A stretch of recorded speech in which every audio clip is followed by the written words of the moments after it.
ఉండాలి. రాజమౌళి గారిని ఈ రోజు కూడా చూడండి, స్కూల్ పిల్లాడిలా టెన్షన్ పడుతూ ఉంటాడు ఎగ్జామ్కి వెళ్తున్నట్టు. టైం తీసుకుంటాడు కాదు ఆయన ఫోకస్ ఏంటి సార్? మేము టీవీ సీరియల్స్ టైం నుంచి కూడా చూసేవాళ్ళం. పొద్దున్న 7కి అంటే 7కి షూటింగ్ స్టార్ట్ చేసిన డైరెక్టర్ అసలు ఎక్కడికి తెలుసు మనకి, లైట్లు గీట్లు పెట్టి పెద్ద సెటప్ అది. 5:30కి వచ్చి కూర్చుంటాడు లొకేషన్. ఆ రోజులు పోయినాయి అనుకున్నాం, ఈయన తీసుకొచ్చి పెట్టాడు, పెట్టి కంటిన్యూ చేస్తున్నాడు. ఈ రోజు అంటే ఎన్టీ రామారావు గారి తర్వాత తెలుగు ఖ్యాతిని చాటిన గొప్ప డైరెక్టర్ సార్, గొప్ప వ్యక్తి సార్. ఆయన డైరెక్టర్ అయ్యాడు అంతే. అతని స్టోరీస్, అతను మంచి యాక్టర్. అతనితో క్యారెక్టర్ చేయించాలని కోరిక నాకు. అవునా? అసలు గుడ్ బ్యాడ్ అగ్లీలో విలన్ క్యారెక్టర్ చేయించాలని ధైర్యం చాలలేదు. మరీ పెద్దోడు అయిపోయాడు. ఒకప్పుడు కలిసి పని చేశారు కదా. అది నేను చెప్పుకోవడానికి కూడా భయపడతాను సార్. ఇప్పుడు నాకు త్రివిక్రమ్ గారు బాగా క్లోజ్ ఒక స్టేజ్ లో. ఇప్పుడు చెప్తే ఎలా ఉంటుంది అంటే వద్దు అనిపిస్తుంది. అంటే వాళ్ళేం తక్కువ చేయలేదండి, అది అంతే అభిమానంగా ఈ రోజుకి పలకరిస్తుంటారు కాదంట. కాకపోతే పరిచయాలు 3 దశల్లో ఉంటాయి సార్. ఒక స్టేజ్లో పరిచయం చెప్పుకోవడానికి ఇష్టపడతాం, ఒక స్టేజ్లో గర్వపడతాం, ఇంకా ఎదిగిపోతే భయపడతాం ఎందుకులే అని. బాగుంటుంది అదే అది. కానీ మీతో ఎలా ఉంటారు? రాజమౌళి ఎలా ఉంటాడు? డెఫినెట్గా నేనే కొంచెం వాళ్ళకున్న దీంట్లో హడావుడిలో మనం డిస్టర్బ్ చేయడం, పాత పరిచయం. ఇప్పుడు కామన్ టాపిక్స్ ఏముంటాయి సార్? ఈ సినిమాలు బాగున్నాయండి, చూస్తున్నాను, ఏం చేస్తున్నాను, ఏం మాట్లాడతాం ఇది అంతేగా. నాకు బాహుబలిలో క్యారెక్టర్ ఆఫర్ చేశారు సార్, చెప్పకూడదు కానీ అంటే ఆ ట్రీట్మెంట్ గురించి చెప్తున్నా. అది చేయలేపాం. ఎవెన్చువల్లీ మనం స్క్రిప్ట్కి నేను వెళ్ళిపోవాల్సి వచ్చింది. ఆ క్యారెక్టర్ వదిలేసుకొని ఇటు వచ్చా. ఓకే, బాధపడి ఉంటారు ఆ టైంలో? ఎవరు? మీకు అంటే విషయం ఏంటంటే బాధపడడం అంటే ఇంకా తప్పదు సార్. నాకు మనం రావటం అన్నది అప్పుడు పెద్ద విషయం. అంటే ఇది సెపరేట్ ఐడెంటిటీ. నేను రైటర్గా ఇది అవ్వాలనుకుంటున్నాను. ఒకే ఫ్యామిలీ, 3 తరాల హీరోలు. ఆబ్వియస్లీ మనం అదే బాహుబలి మిస్ అవడం బాధే, కానీ పోల్చుకున్నా రెండిట్లో ఏది అని. ఇది నాకు పెద్దది అనిపించింది. అంటే అప్పుడు నాకు అది అవసరం. ఇది సరే. అప్పుడు చెప్తున్నా, నా క్యారెక్టర్ చెప్పడానికి కూర్చోబెట్టి మొత్తం స్టోరీ అని చెప్పాడు ఆయన. ఆ పాత పరిచయంతో ఉన్న ఇది అనమాట. ఆల్మోస్ట్ 2 hours స్టోరీ నాకు చెప్పొచ్చా లేదా ఆలోచన లేదు.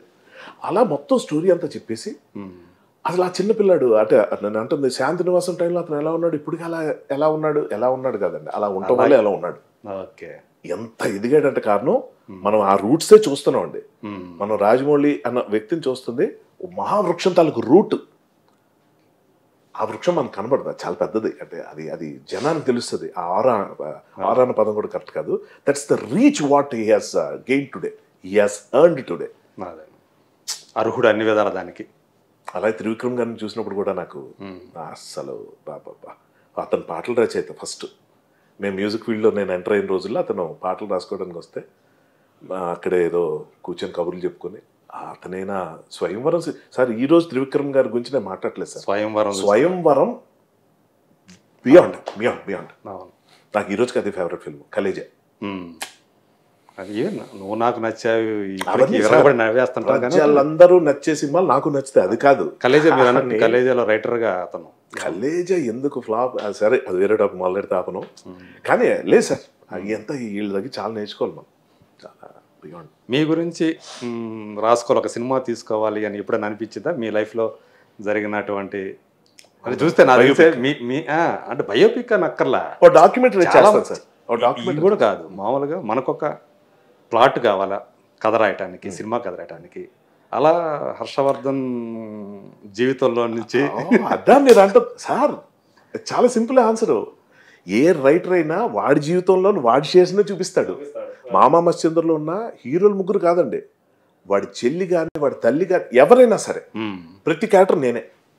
ఓకే, అందులో నాది ఏదో ఒక పోర్షన్లో ఏదో ఒక ఫేజ్లో నా తాలూకు ఐడియాలజీ నేనే కాదు సార్. ఏ రైటర్ని మీరు తీసుకోండి.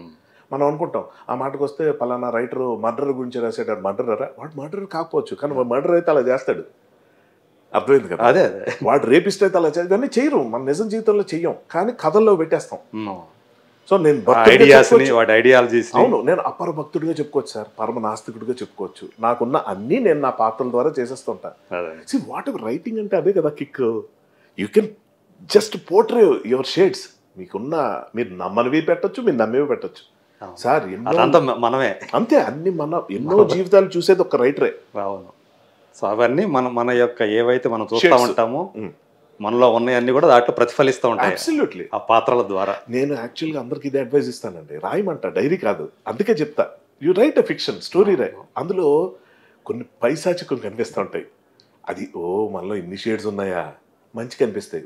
ఇది కూడా మనం చేయొచ్చా sir, life is beautiful sir.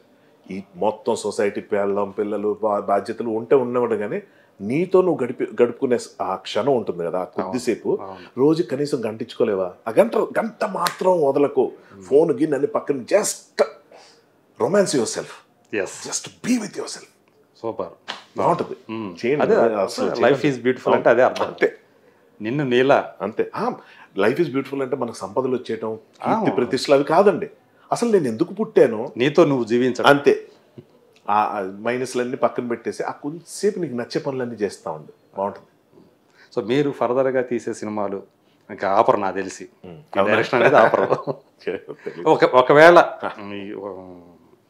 దీని తర్వాత మీకు ఇవి వస్తాయి, క్యారెక్టర్స్ వస్తాయి, సో అలాంటప్పుడు దేనికి ప్రయారిటీ ఎక్కువ ఇస్తారని డైరెక్టర్? డిపెండ్స్ అండి. అంతేనా? అలసటగా ఉన్నప్పుడు యాక్టింగ్ చేయాలనిపిస్తుంది. ఎందుకంటే అక్కడ పెద్దగా మనం స్ట్రెస్ ఫీల్ అవ్వడం లేదు. ఫ్రస్ట్రేటెడ్గా ఉన్నప్పుడు రాయాలనిపిస్తుంది. ఒక యాజిటేటెడ్గా ఉన్నప్పుడు సినిమా తీయాలనిపిస్తుంది. అంటే ఏదో చెప్పాలి, ఇలాంటివి ఉంటాయి నాకు తెలిసి. అంటే అందరికీ ఉండకపోవచ్చు కానీ luckily I'm blessed with so many things.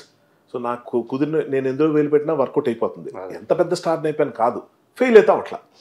బాగా చెప్తున్నాడు రా, ఏదో మనకు ఆడియన్స్ ఉన్నారు, మనకు ఒక ప్రేమ ఉంది, ఫ్యామిలీ మెంబర్ లా చూస్తారు because of television. What ever TV లేని నా జీవితం ఊహించుకోలేను సార్. అంతే, టెలివిజన్ మీకు ప్రేమ దొరికిందంతా అక్కడి నుంచే దొరికింది కదా. అక్కడే టీవీ ప్రేక్షకులకు దొరికే ప్రేమ సినిమా వాళ్ళకి దొరకదు సార్. సినిమా వాళ్ళ ప్రేమ బయట చూపించుకుంటారు, కట్అవుట్లు, పాలాభిషేకాలు, యాత్రలు అన్ని. ఇంట్లో చూపించుకునే ఫెస్టివల్ టీవీ. వాళ్ళని చూసి అందరూ కలిసి వాళ్ళని చూసి అన్నం తింటాం. మా అమ్మతో పాటు నాతో పాటు రోజు సుమ గారు మా ఇంట్లో భోజనం చేస్తుంటారు. అది మా ఫీలింగ్. ఆవిడ ప్రోగ్రామ్ చూస్తూ తినేవాళ్ళం. అంటే స్టార్ మైండ్ లో ప్రోగ్రామ్ అప్పుడు ఆవిడ ప్లేట్ ఉండదు, ఆవిడ లేదు అక్కడ, అంతే. So they are like family. మనం మా ఇంట్లో చూసే సీరియల్స్ అవి చూసి ఫీల్ అవుతాం, హ్యాపీ అవుతాం. ఉంటాను. అమృతం ఏంటి సార్ చెప్తున్నాను, ఎన్నేళ్ళు అయింది. ఇంకా అప్పుడు పుట్టనోళ్ళు, అప్పుడు పెళ్లి చేసుకున్న వాళ్ళు, పుట్టినోళ్ళు కూడా ఈరోజు అమృతం ఫ్యాన్స్ ఉన్నారంటే ఇంకెంతకు మించి నాకేదో కావాలని కోరుకుంటే దేవుడు అందుకు రాడు. మామూలు ఆనందం కదా కాదు, దేవుడు అనేవాడు నిజంగా ఉంటే అందుకు రాడు అంటున్నా. ఇండస్ట్రీలో మీకు బాగా సపోర్ట్ చేసేవాళ్ళు ఉన్నారు? రాజీవ్ ఇంకా రాజీవ్ కనకాల 1 to 100 రాజీవే. అంటే ఈ రోజు ఏదో చేసాడు కాదండి. పెదకాపు తండ్రిగా చేశాడు అందులోనా? తండ్రిగా తను చేసి ఉంటాడు. వాడు కొడుకుతో నేను ఇప్పుడు చేస్తారా? వాడు కొడుకు మామగా అక్కడ కూడా మామయ్య చూడండి చేస్తున్నారా? రోషన్ ఫిల్మ్ లో చేస్తా. అవునా? ఓకే, అది జరుగుతుంది. అది జరుగుతుంది ఆల్మోస్ట్ జరగటం 80%. అంటే లో ప్రొఫైల్ మెయింటైన్ చేస్తారు. అందులో మామాళ్ళు అనమాట మీరు? మేనమామ కాదు, హీరోయిన్ రిలేటెడ్, హీరోయిన్ ఫాదర్ నుంచి. వాడు బయటకు కూడా మామ అని పిలుస్తుంటాడు. అస్సలు వాడిని చూస్తుంటారే, మీ నాన్న పరిచయం అయినప్పుడు కలిసి పుట్టలేదురా, ఎప్పుడు పుట్టే ఎప్పుడు పెరిగావు నాకు తెలియదు కదా ఈ ఫ్యామిలీ లైఫ్. వీళ్ళు చూస్తుంటే అర్థమవుతుంది, ఓహో మనం ఇప్పుడు రాజీవ్ లాగా నేను కనిపిస్తున్నాను అనమాట. లేకపోతే మనకు యంగ్ ఫీలింగ్ ఉంటుంది. వాట్ ఎవర్, ఎక్స్ట్రాడినరీ చేసేస్తున్నాడు రాజీవ్. అబ్బో అసలు నిజంగా బాగుంది సార్. రోషన్ నెక్స్ట్ జనరేషన్ చూడండి అందరూ. డైరెక్టర్స్ ఇప్పుడు వస్తున్న మన డైరెక్టర్లు ఒక్కొక్కటి తమిళ్, మలయాళం, తెలుగు అలాంటి వాళ్ళు వస్తున్నారు. అసలు లాంగ్వేజ్ అనేది బ్యారియర్ కాదు. ఇంకా క్వాలిటీ సినిమా ఇప్పటి నుంచి ఇంకా బాగా పెరిగిపోతా ఉంటుంది చూడండి. బాగుంటుంది. స్క్రాప్ అంతా వెళ్ళిపోద్ది పక్కకి. స్క్రాప్ అంటే మనుషులు కాదండి, వాళ్ళ థాట్స్. చెత్త సినిమాలు తీయడం మానేస్తారు, ఒళ్ళు దగ్గర పెట్టుకుంటారు, అందరూ పెట్టుకుంటారు, సిగ్గుపడతారు. మీరు అనేది చెత్త సినిమాలు తీయడానికి కూడా సిగ్గుపడే రోజులు వచ్చేస్తాయి. చెత్త అంటే ఏమవుద్దంటే సార్, అందరూ కష్టపడి తీసేదే టేకన్ ఫర్ గ్రాంటెడ్ ఉంటుంది, చూసేస్తారు. అది పోవాలి సార్, అది పోవాలి. అర్థం